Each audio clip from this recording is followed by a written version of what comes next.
On ne parle pas bien sûr du président de la région Auvergne-Rhône-Alpes, qui cherche lui aussi à faire des économies, Laurent Wauquiez, et qui mangeait grassement aux frais du contribuable. Les frais de bouche, justement. Tiens, prenons un ministère comme celui des Outre-mer. Eh bien, figurez-vous qu'entre mai 2017 et novembre 2020, il y a plus de 726 599 € qui ont été dépensés en frais de bouche. Ça fait 15 800 € par mois pour 10 à 15 conseillers. Voilà. Bon, alors vous allez me dire, c'est quand même pareil, on va pas faire des économies avec ça, mais on a le super logiciel de paye. Vous avez oublié, c'était en 2007.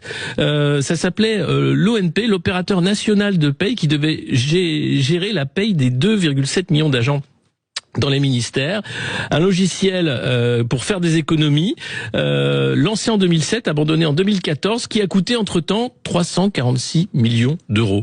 Voilà. Et puis, il y a la carte bancaire magique de France Télé. C'est le dernier scandale qui a été éventé. Certains cadres de France Télévisions avaient accès à une carte bancaire du CIC qui leur permettait d'effectuer 4 000 € d'achat par mois et 1 000 € de retraite d'argent liquide par semaine, qui était soi-disant réservé aux grands reporters, etc.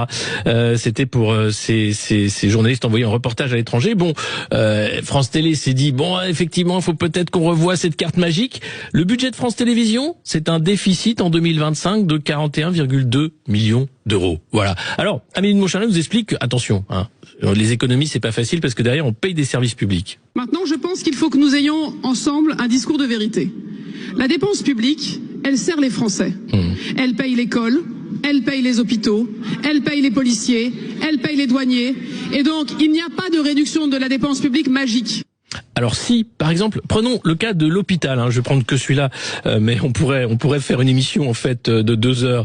Eh bien, figurez-vous que c'est le Canard enchaîné qui révélait ça en 2023. La PHP, premier groupe hospitalier français, avait passé un appel d'offres d'1 million d'euros pour les goodies que la PHP va distribuer dans les 38 hôpitaux franciliens qu'elle gère.